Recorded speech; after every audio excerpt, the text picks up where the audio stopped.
I'm Alderman Tony Davis, Ward 6, and I want to thank everybody for coming out to tonight's meeting. We're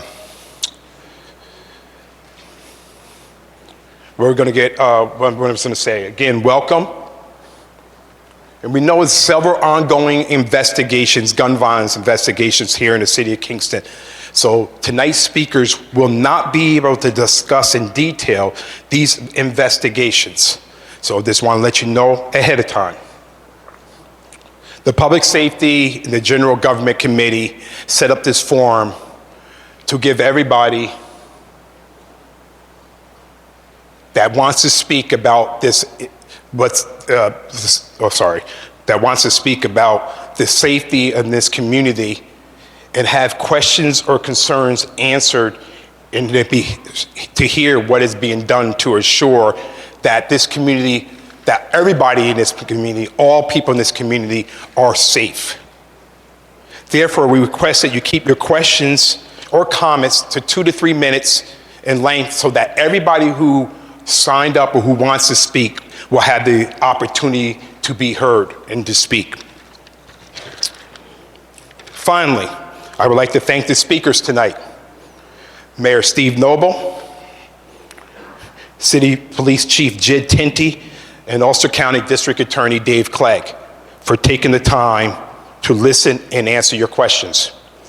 I would also like to thank the Public Safety Committee members, Michele Hirsch, Scott-Childress, Jeffrey Ventura Morell, and Patrick O'Reilly for helping me set up this forum for tonight. So I will now open the floor to questions and comments. We're going to go around by that pad, and we're going to go by the first names and going to go down. If we have time at the end, then if anybody else wants to speak, we'll give you that opportunity. So I'm going to come around with the mic to the people's names called. Please raise your hand. And when I do give to you, please stand so you can be recognized. And Deb Brown. Deb Brown.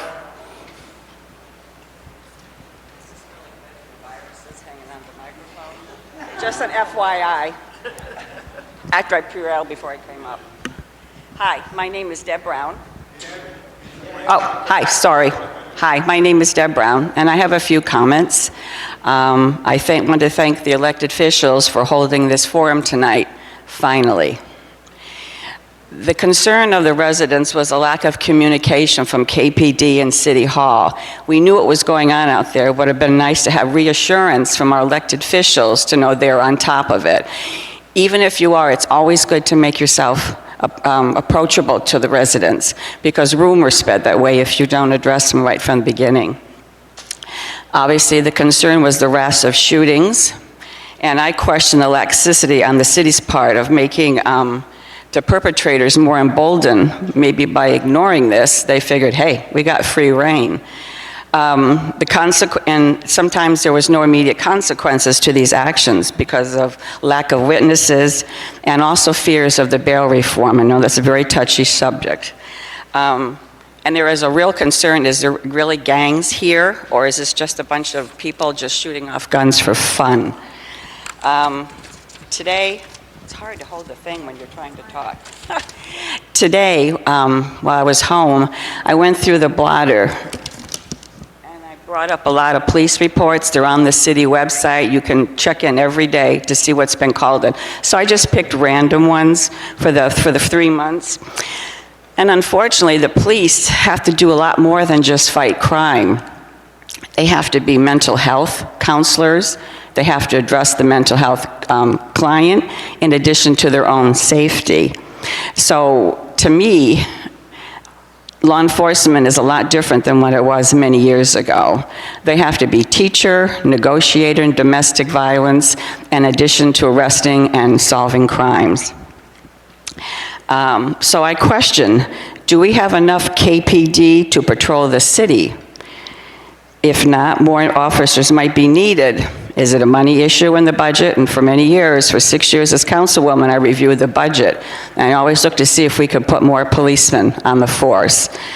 It would appear patrol, I live on a main street, and when I see 3 patrol cars going down late at night, sirens going, there's something up going on with the city. And sure enough, usually we hear about it maybe a day or two later. But that addresses a concern, what's happening to the other part of the city if everybody's all at one incident? I think that's just about it. Hold on.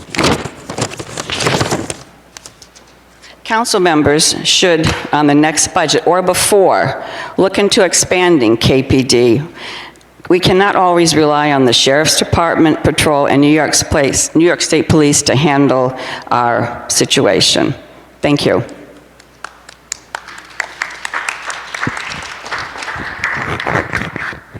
Denise Swarthart. I'll hold it so you guys can read Okay. it. Excuse me. Hi, good evening. So I'm here to discuss Garden Street. On the corner, okay. Oh, I'm sorry. I'm here to discuss the Garden Street. On the corner, there is a drug house that's been there for months.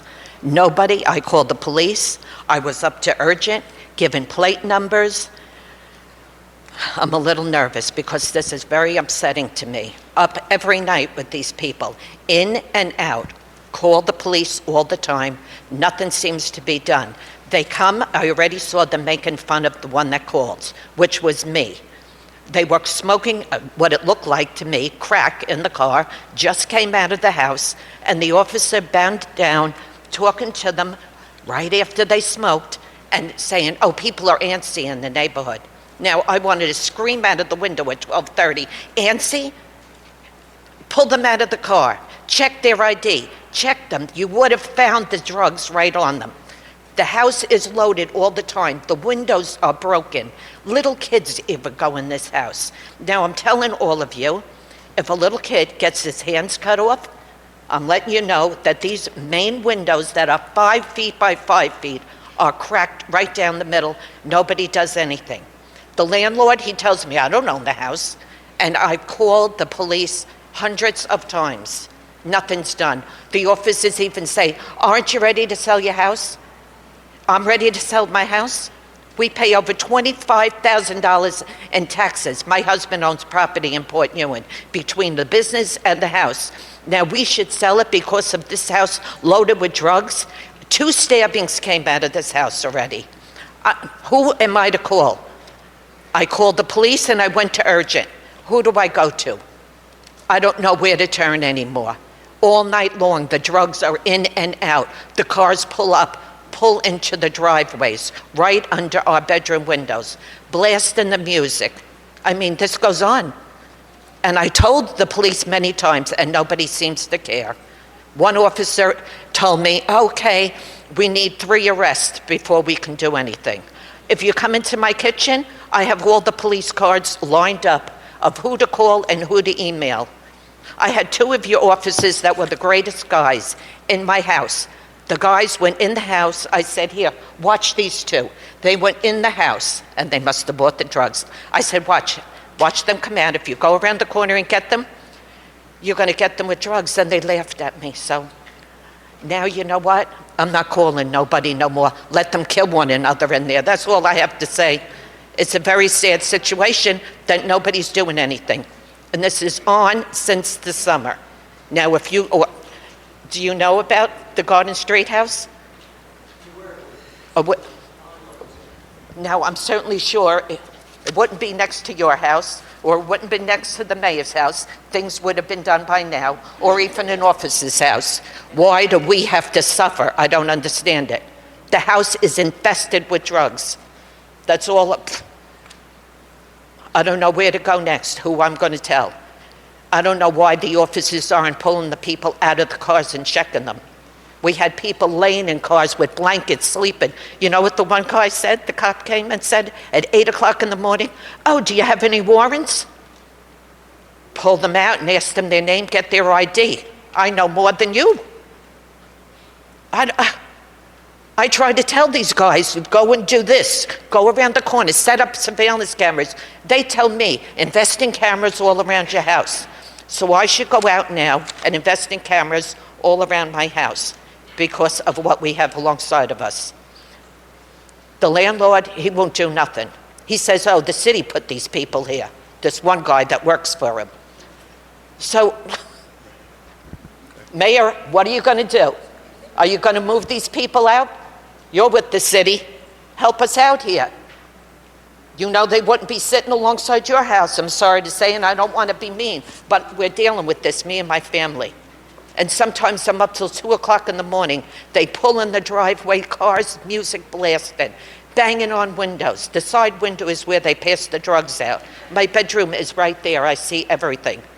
I can be doing, well, here, if you go into and check with urgent, they have 10 numbers, and one of your officers took 5 license plate numbers. Altogether 15 numbers, and then I stopped. When the officers are making fun, saying one, oh, she's antsy, because I call the police, I'm antsy. You say something, do something. Well, I'm doing something, and nobody's helping me. That's all I have to say. Thank you. I wish you could help us.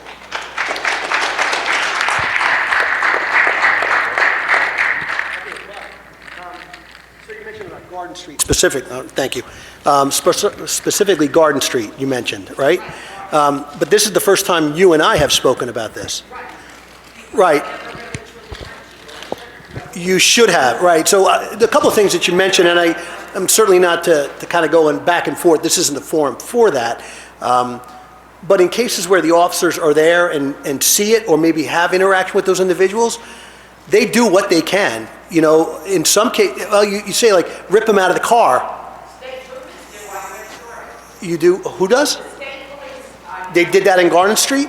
Not on Garden Street, because that's the next people I have to call. Okay, so anything that we can do, so as far as ripping people out of the car today, there are certain protocols we have to meet. There's certain levels of probable cause we have to meet. You know, as far as an investigation, things have changed from the days of old when you could just see a hand-to-hand transaction and make the arrest and feel solid in court. That's not the case now. So, you know, and I can see you're upset, and I understand that. I really hope tomorrow you reach out for my office. 943-5766 is my line. Wait. Yeah, please write it down. What is it? 943-5766. And you should only use that for non-emergency calls, okay? I'm not there all the time, but please, I will follow up with you tomorrow. Please contact me, okay? Thank you. In this regard, and going forward, you know, if you can keep your comments or questions to 2 to 3 minutes, and then once you finish that and one of the speakers is going to reply back, we can't go back and forth because we'll be here all day. And again, I want to make sure that everybody who wants to speak has an opportunity to speak during the time period. Joe DeFalco.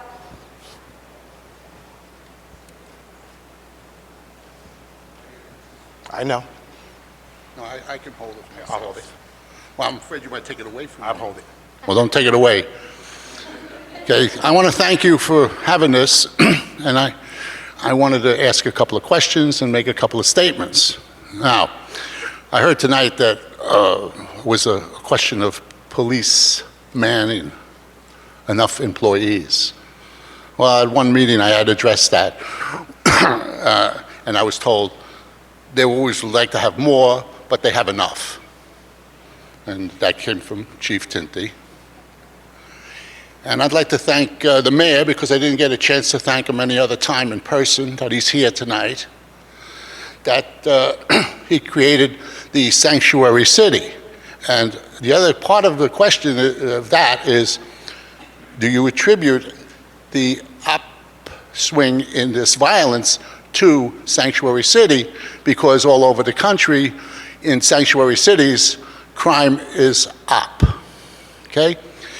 What I want to thank you for is I knew what an MS-13 member looked like, but I never saw one in person until he created Sanctuary City. And they were standing in front of me, not once or twice. Now,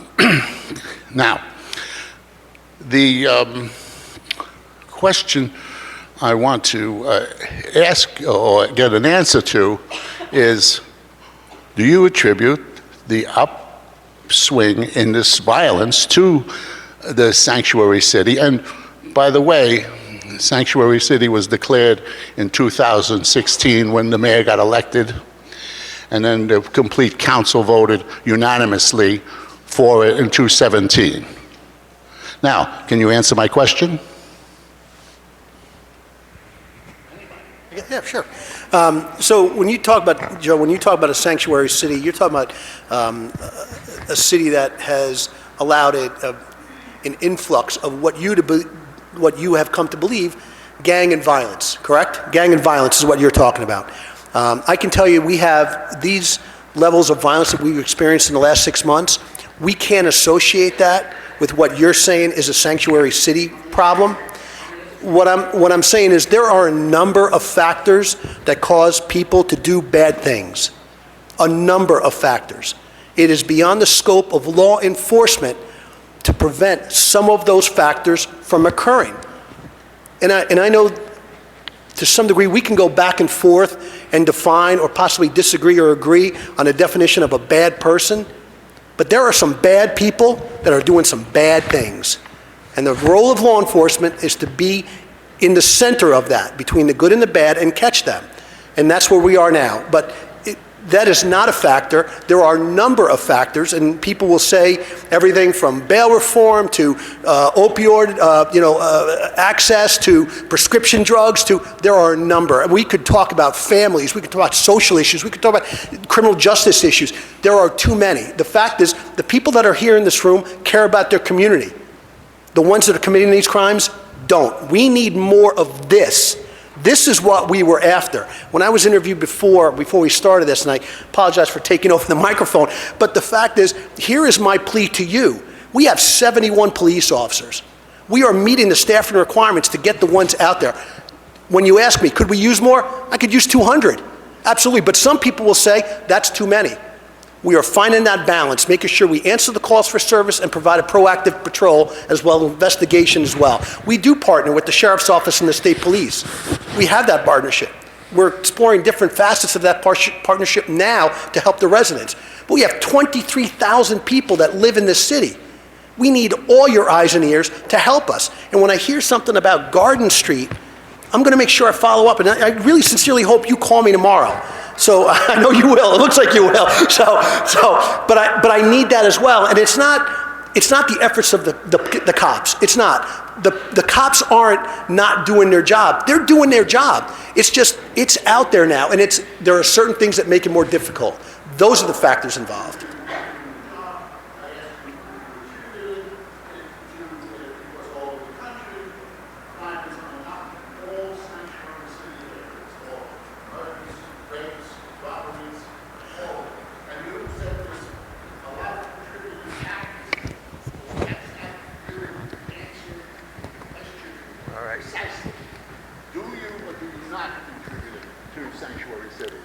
I don't want to know the statistics or reasons back and forth. I just want to know your These acts of violence, and I know we're going back and forth and we try to avoid these forums, but these acts of violence are not connected in any way to a sanctuary city designation. These acts of violence. Joe, again, we're going back and forth in this. I know what you're trying to do. I'm just telling you. You don't know because you have an ongoing investigation. And until you complete your investigation, you would know if it had anything to do with sanctuary city. You don't know what I know about these investigations. Right. So again, let's just leave that at that. Again, if you're going to ask your question or comment for 2 to 3 minutes, and then if the speakers want to address that, then let them address it. But again, we cannot go back and forth with one person with the panel. Again, that is not going to be fair to the other people here who want to speak. Thank you. Next. Yeah.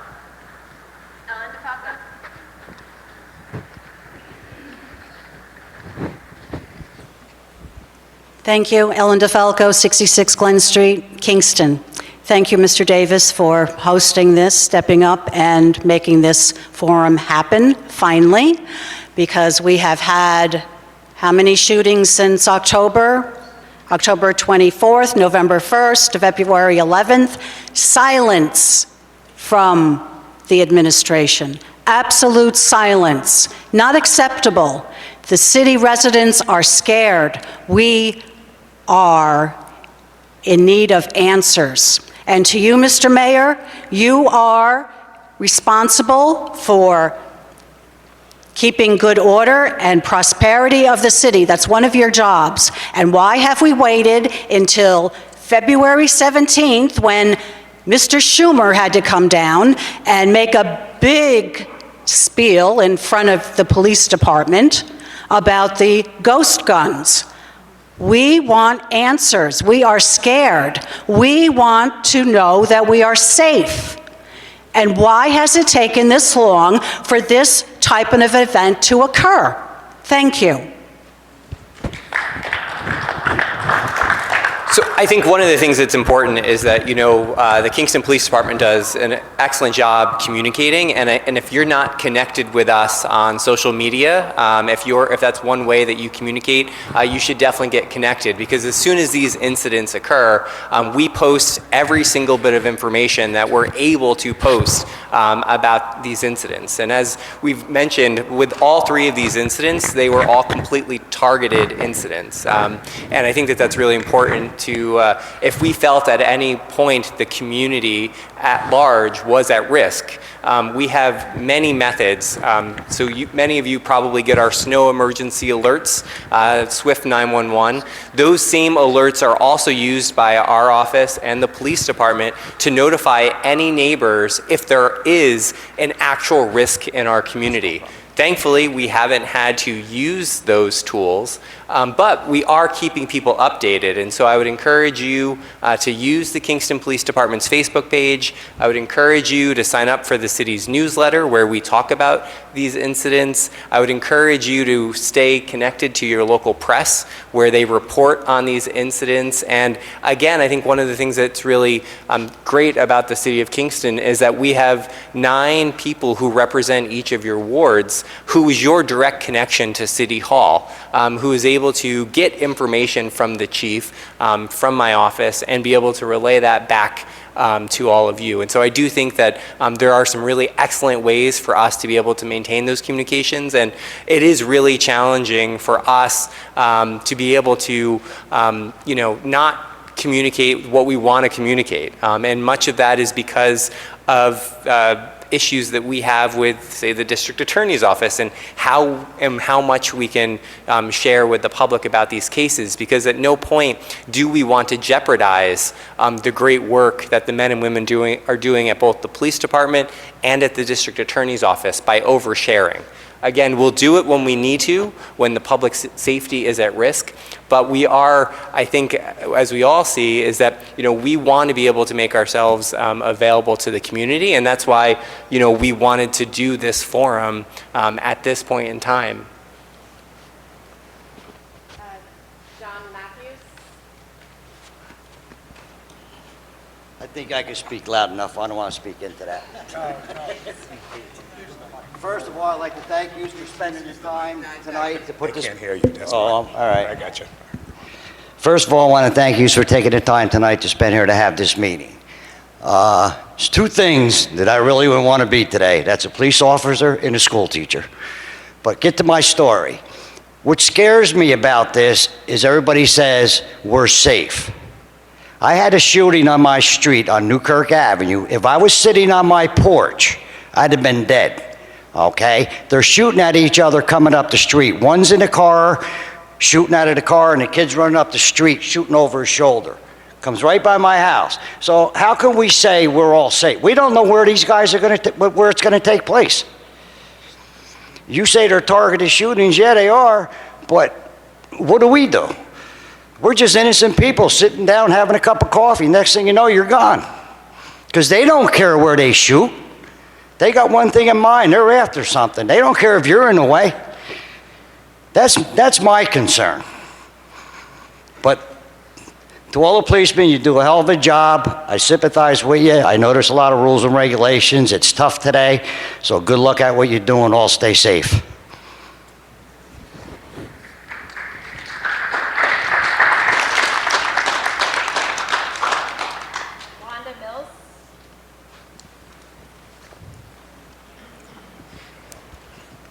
I can do both. My concern is that I have 3 young black kids, and when the incident happened, one of my best friends said, because y'all couldn't find whoever was doing the shooting, y'all would stop this. You actually stopped her son and frisked him, looking for the person. So, and another issue is, I don't think y'all have a good rapport with black people. You don't know how to address them. You don't know how to talk to them. And we feel like we're not even a part of something, lest one of us get killed. And then we don't hear anything about it, it's no big deal. And then all of a sudden, somebody have to make y'all take a stand on what is right and wrong. I don't want my little grandson walking down the street and y'all pull him because he's brown-skinned, because that's who y'all assume was in that shot the people up in the house. I don't think that's right either. I think that y'all need to learn how to talk to us, how to address us, and how to respect us, and then we'll have a record with one another. You don't have that. I had an incident when a cop came to my house. She was so rude. I had to tell her to get out. I came for help, and she acting like she's Superwoman. She was very rude, very disrespectful, and I didn't like it. No, I didn't call her, turn her in, because I know it's not the first incident. If you ask people to raise their hand, people are calling in this room, they'll tell you how many incidents they had where a police officer was nasty to them. We all have a bad day. But we don't let somebody take our power away from us because we having a bad day, so the next person you meet, you're going to be nasty to them. We learned this in kindergarten, how to respect one another. You don't have it. Maybe somebody black need to be on the board so y'all know how to address us and talk to us. Because this is getting kind of old to me. So we have to decide what we're going to do. You don't know how? Take the classes. I took it. And learn how to deal with us. We're not in slavery, but at times we feel like we are. So I think if you get a good rapport with us, then things will start happening. The violence will stop. I got a man that lived across the street from me, been selling drugs for 20 years. I got him on pictures. My neighbor got him on pictures. You call him, they won't do nothing. So I said in my mind, I'm thinking by myself, maybe he's working for y'all. Because the black man we went to jail.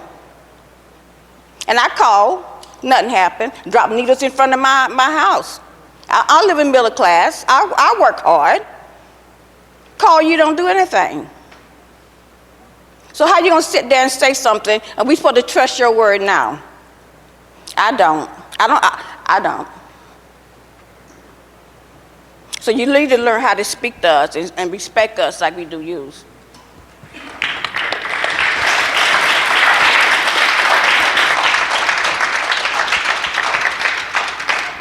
John Grosman, Hold on, yes. 1 second, just to address that.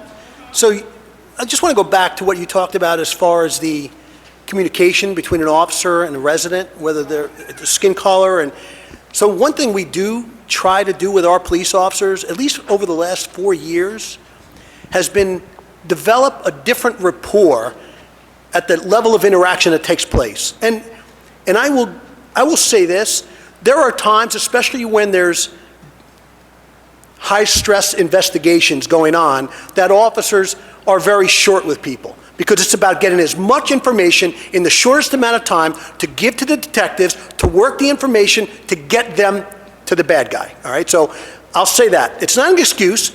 I just want you to understand when an officer says, did you see something? And you go, what am I looking for? Did you see someone run up the block?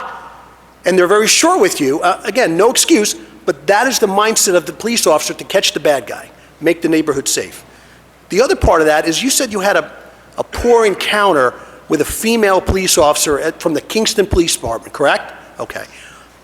I can't fix that until you say to me, there's a problem. Because now, all of our officers are equipped with body cameras. The interactions that they have with community members are recorded. They're recorded for 2 reasons. 1, to make sure that you're satisfied with that interaction, and 2, to protect the officer against accusations when people say that they're not. So I offer you this.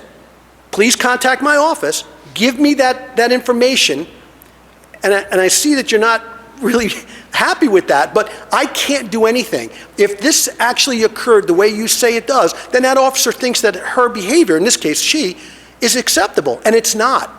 We have come a long way to try to change how police officers interact with the public. And I can't fix it if I don't know it's broken. I believe so, yeah. Okay, then call me tomorrow, give me the specifics, and I'll look it up. John Grosbold.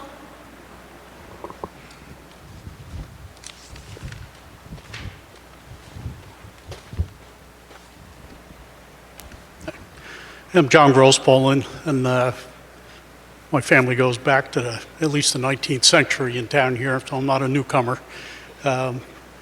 One of the things that I got involved with about 5-6 years ago was the Complete Streets Advisory Council for the city, because I had an interest in all the streetlight outages. And I personally reported somewhere in the neighborhood of 330 to 350 streetlight outages, because I saw it as a safety issue. And guess when the streetlights can be seen out? At night. So I've been around Kingston repeatedly at night in all the different neighborhoods. And for years and years and years, I heard about this bad neighborhood, that bad neighborhood. But that's not what I was seeing when I was out there. What I was seeing was neighborhoods with families, people that were, doing the best to survive, to prosper, to take care of their children. It didn't matter what neighborhood I was in. And the other thing that I've discovered while I was out doing this work on the streetlights was that I think you're at far greater risk of being hit by a car while you're walking or bicycling than you are to be a victim of random violence in town. I don't think we need to be overly concerned with random violence. I mean, yes, we've got some violence happening here, but it seems to be targeted within groups. And unfortunately, there are some, folks that end up with collateral damage. That stray bullet that hit a house or a car, or, fortunately, we haven't had any citizens wounded at this point or killed. But I just want to reiterate that I don't think we've got a bad community here. We've got a lot of hardworking people raising their families, and random violence is probably something that shouldn't be real high on your list of worries.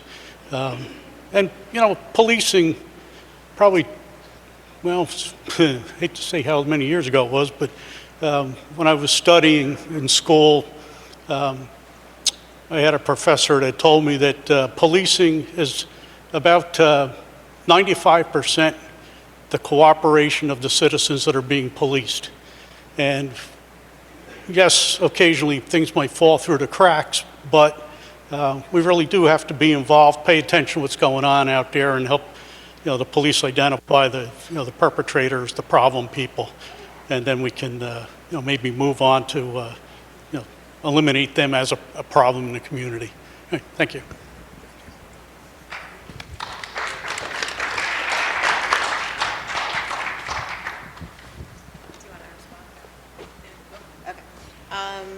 Jean Jacobs.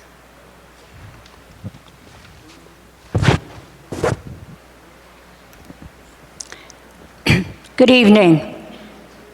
My name is Jean Jacobs. I would like to take this opportunity to thank the DA, our mayor, and our chief of police, and Mr. Davis for hosting and facilitating this meeting this evening. Yes, I am a lifelong resident, born and raised, and my 4 children. I stand before you this evening not to attack, it's not my style. I'm concerned. I'm concerned about my community. I'm concerned to some degree about the sanctuary city status. I'm concerned about the murder in October 25th of 2017 by the gang. I'm concerned about the rash of occurrences here in the city. I'm concerned about recruitment, if any, of the Kingston High School students if into any form of gangs. I read much of this through the media and may not always have to rely on the media. But what we can rely on is Hal Turner came here back in 2006. Many of you may remember this, maybe not. And there was an incident at the high school that became racial. And Jim Satile was our mayor at the time, and we had every armed forces here because the city was afraid of what was going to occur, including myself. My children were younger then. The reason I bring this incident up is because we rallied together, we collaboratively partnered with the superintendent of schools, the chief of police, and the mayor. And the guardian angels came here. I was instrumental in that. And we had a graduation right here at City Hall of 13. And we worked collaboratively and partnered together. That's what we have to do, ladies and gentlemen. We have to work together. It's critical. We're facing, I go to the Dunkin' Donuts, and I'll leave you with this, not to detain anyone, but I take my grandchildren there, and that gravely concerned me about the rash of bullets flying, guns fired several weeks ago. We need answers. Our community wants to be safe. Without a safe city, we do not have a city. That's a fact. Thank you for the opportunity this evening.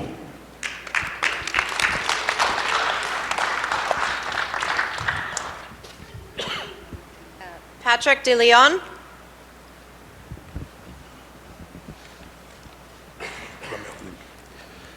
My question's for District Attorney Clegg. What are some tangible goals of the Ulster County Justice Reform Task Force, and how best to get the community involved, particularly right here in Kingston? I kind of asked it just because I want to spread awareness of it, so make sure that everybody knows that there is one. Thank you, Patrick. That's a task force that we're in the process of setting up. And Jean, just like you just said, the reason we want to do a restorative justice approach in this community is to stop youth from trending into places where they're going to get in trouble, trending into places where they might get into violence, trending into places where they might get into drugs or guns or gangs. So cities across the country that deal with violence have found that interventions have been the best source of prevention of gun violence in their community. And if you can reach those who are heading in the wrong direction and find programs to intervene in their life at a point when they might be heading in that direction, we will be a safer community. Now, what's going on in our community right now, I will tell you frankly, has to do with drugs. And it has to do with gangs. And that's here, and it's been here. But to address it at the, to prevent it, we have to work with our youth, and we have to work with our community on the narcotic end of things, where we've got an opioid crisis, we've got a heroin crisis, we've got people who are out there addicted to drugs, and every one of those persons that are taking these drugs are contributing to an across the community event where people are getting involved in criminal activity, guns, drugs, and violence. So we have to, as a community, address this at every level. So as a district attorney, what I say is, let's hit it at the preventative level, if at all possible. What I want to say, a couple things, because you've been mentioning some things out here. This has nothing to do, we've been investigating these cases for months. And we've been progressing in those investigations. We can't talk about more than that right now. But I will say it has nothing to do with a sanctuary city. It has nothing to do with bail reform. Those are political issues. That's not what's going on here. But what we want to do is address these issues as a community, and we need community support. There are people who know things that are going out there in the community that aren't coming forward to law enforcement. I've been working for civil rights and working with teaching kids, playing basketball for 25 years. You can talk to us. You can come to us. and we will protect you, and we will make sure that the information you give us goes in the right direction. But we need community support to make these cases work. And if we don't get community support, you know what happens? It takes longer. We have sent out over 200 subpoenas for phone records and other electronic devices to try and track people down because we don't have witnesses. And that takes time. So when you say, why hasn't anything happened yet? It's because these investigations go on for months and months because we are waiting for lab reports and waiting for subpoena returns. All this has been going on. The Kingston PD has been working overtime since October 24th.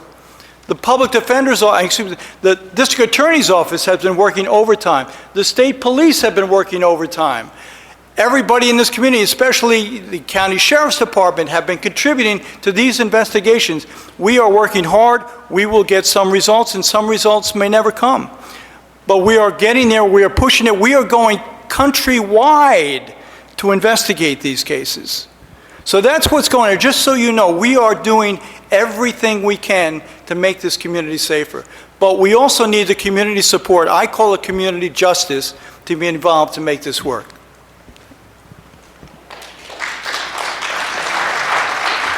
Anthony Zatelli. Anthony Zatelli.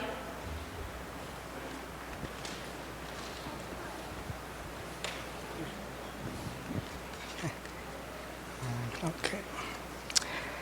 So I'm a resident of Ward 2 in the City of Kingston. Although I've been a resident here for 13 years, before coming here, I lived for a very long period of time inside the New York State prison system, 19 years to be more precise, for having committed a terrible murder as a young man. I want to be clear that I'm not bringing this up to shock or scare anyone here or even to prove something. Instead, I just wanted to relate to you all that my process of trying to atone for what I did didn't have anything to do with the number of years that passed as I was in prison. Being that prison, basically, I can tell you from direct experience, is just about warehousing and abusing human beings day in and day out. But it was when I decided I needed to fully face what I had done without making any defensive justifications, ridiculous though they were, and just to fully face what I had done, was I could begin to find a way to move forward and see how I could benefit people and myself as well. So I just wanted to connect the two, and the atoning process is not only on a personal level, but also on a community level. I feel that within our community, we're not looking at the causes, the deep causes, especially for what's going on with people of color. If you just look back, for example, just instead of going back to slavery, just within our lifetimes, like 75 years ago, Black Americans who served and fought over in World War II overseas, when they came back, unlike their white counterparts, were unable to obtain mortgages which would allow them to purchase a home, which is the main way within the middle-class America to obtain wealth and to pass wealth down from generation to generation. Also, within the City of Kingston itself, during so-called urban renewal, many African-American, or a tremendous number of African-American businesses were destroyed in the process. This is another way that passing down wealth to generations was cut off. Poverty is the main form of that generates stress within a community. And when stress is overwhelming, survival is the only thing a person can see. And usually what happens as a result is that people take on actions that they would never take on normally. Actions which are basically about just trying to survive. Sometimes they involve killing people. Sometimes they involve robbing. Now, I personally, I did not experience that stress when I was born in a privileged middle-class community. But that has nothing to do with what black people are undergoing in their communities, in their oppressed communities. When I was in prison, although I very much deserved to be there, most of the people there were people of color, and most of them were just in the wrong place at the wrong time and just trying to survive. They had no reason to be there. So I feel that we really need to address the deeper causes of what's going on in our community, rather than just the surface reasons. So, thank you.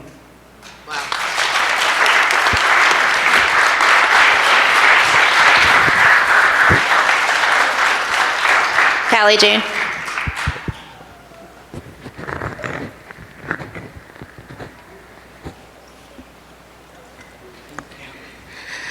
Hi, my name is Callie Jane, and I'm a resident here in Kingston.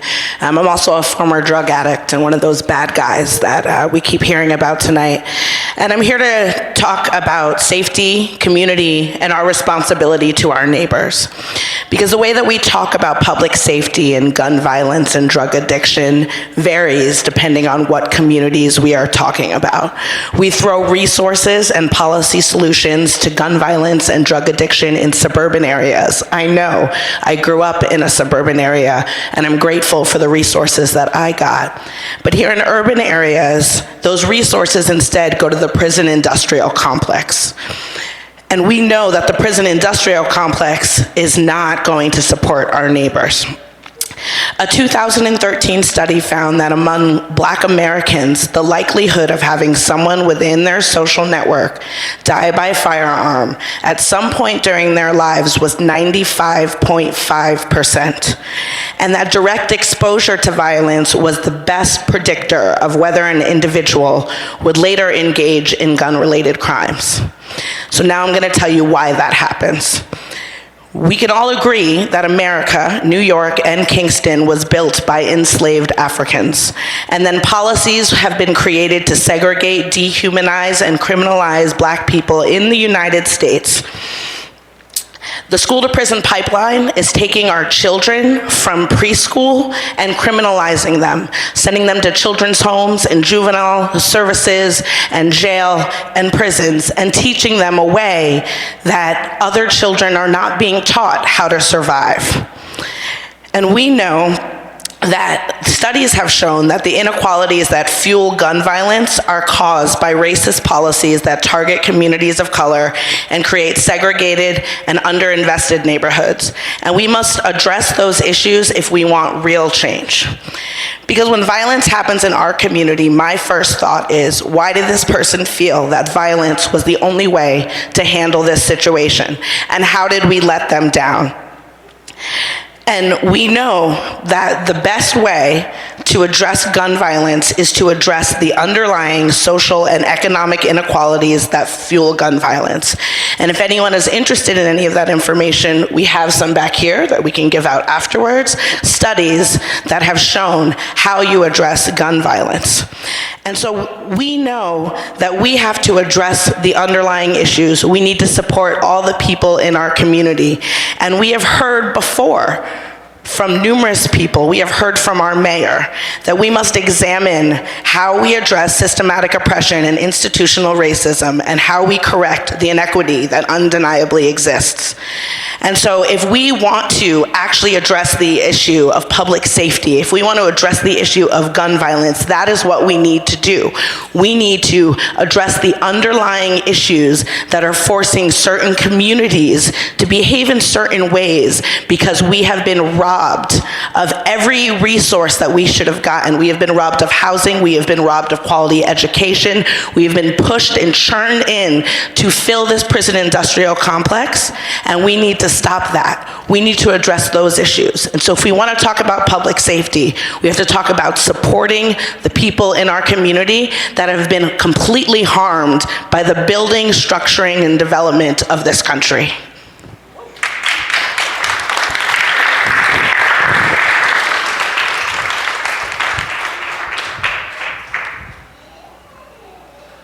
Stephanie Elsnook. I'm sorry if I said it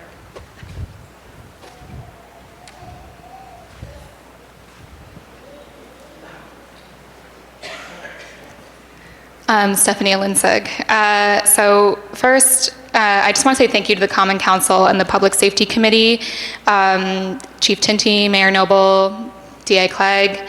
And second, I want to offer a different framing on this idea of the bad guy that I keep hearing. So these are people. They are fathers, mothers, brothers, friends, sons. And to quote John, who spoke earlier, they are doing the best they can to survive. And so that leads me to wanting to bring into the room the root causes of gun violence, which Callie touched upon. But we know them to be income inequality, poverty, underfunded public housing, under-resourced schools, underperforming schools, lack of opportunity and perceptions of hopelessness, and easy access to firearms by high-risk people. So I want to address all of the first issues. So the 3 gun-related deaths, we have all proven this to be true. The February 11th death occurred at Stuyvesant Charter Apartments, which is a public housing managed by the Kingston Housing Authority. The October 24th death occurred in Ward 4, which is actually where I live, and which is the poorest census tract in the city. And the November 1st death occurred within the vicinity of Ward 4 as well. And so to stop the cycles of daily gun violence in impacted communities of colors, policymakers must actually address the underlying social and economic inequalities that fuel gun violence and fund community-based gun violence prevention efforts that authentically engage individuals impacted by gun violence, and not just police and put folks away. Because as we heard from one of our other community members earlier, thank you so much for everything that you said. Incarceration further exacerbates the conditions that are at the root of gun violence. Families with an imprisoned parent earn on average 22% less per year than they did the previous year. Children with imprisoned parents are much more likely to be expelled. 23% of students with imprisoned parents are expelled versus just 4% of the general student population. So putting away people for responding to the conditions in which they live only compounds these conditions and further hurts our communities. So there are proven community-based solutions that are alternatives to police intervention that I just want to name quickly. One of them is called Cure Violence. This has been instituted in New York City, Chicago, and Philadelphia, and what it does is it trains folks who are credible members of the community and they're already well respected by individuals that are, quote, high risk of violence, which we also heard from Callie, is like 95% of the Black community. So they train credible members of the community and to interrupt cycles of retaliatory violence and to help connect high-risk individuals to social services and change norms around using guns to solve conflicts. So in New York City alone, neighborhoods with a Cure Violence site experienced 18% reductions in homicides, while the matched control neighborhoods experienced a 69% increase. So neighborhoods that didn't have this going on.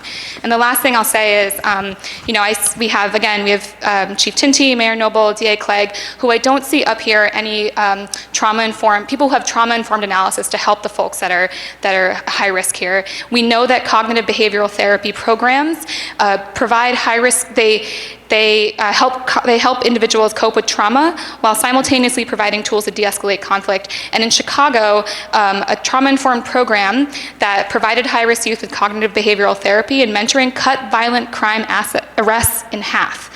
So I just would really appreciate it if we can consider those alternatives to help prevent and intervene on the systems that are already at play here. Stephanie, perhaps you want to be part of our restorative justice task force. I've been talking about trauma-informed prosecution for the last year or so. It's what we want to implement here in Ulster County. Without question, when I talk about community support, I mean supporting the people who are at risk. As you know, I've been part of the Human Rights Commission for the last 5 years, working for restorative justice approaches in our school system, working against the school-to-prison pipeline. This is not something new. This is something that we have to start to work for in our community unilaterally. In other words, each agency, each group, each community that is involved in any kind of work with youth, with people who are at risk, we need your support, we need your help. That's part of prevention. That's part of intervening in the people who might otherwise tend toward violence. That's what we want to accomplish here. So please, as Chief Tinti said, give me a call, and let's do some work together. Thank you. Peace, Lovejoy. Peace, Lovejoy. Peace, okay.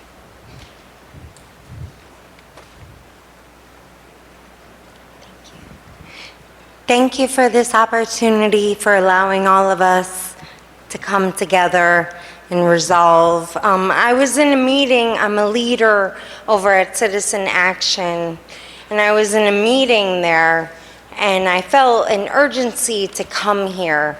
And one question that we were all asked, we go around the room, we introduce ourselves, and the question was, what is one thing that you want to change in your society? And a lot of people said certain things, and I think we need to meditate more. I really do. Because when you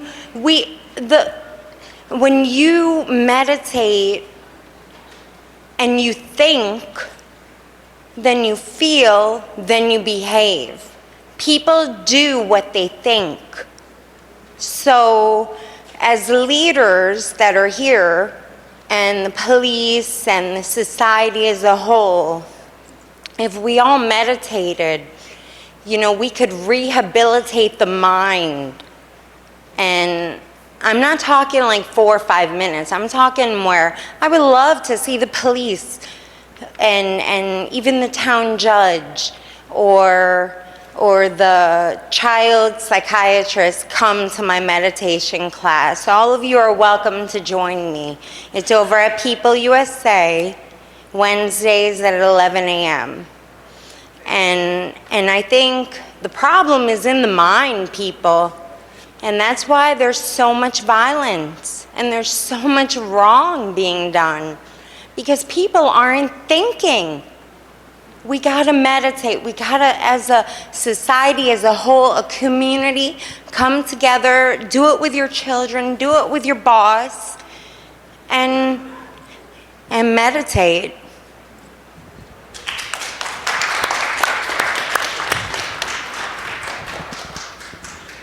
Shy?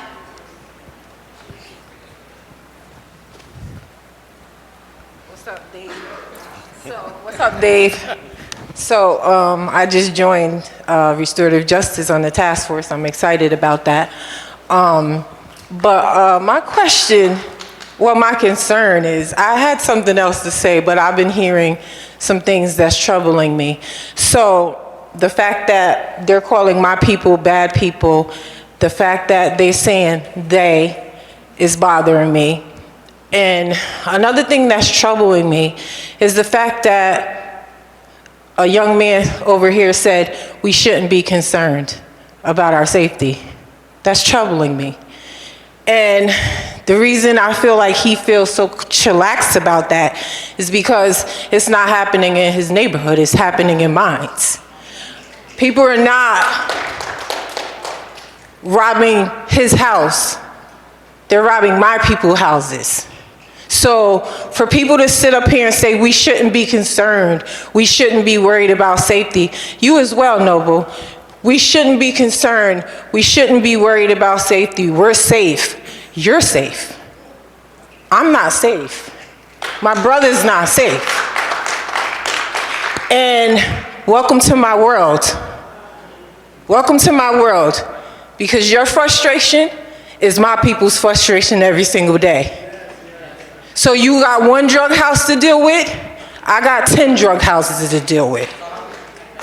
So I understand your frustration, but I'm frustrated too, because what you're expressing is what my people go through every single day. And I've been frustrated for decades. So I am concerned, I'm very concerned. I don't want you guys to be chillaxed on the fact that the violence that is going on in the community, to be chillaxed, to relax, because it's not a white society murder.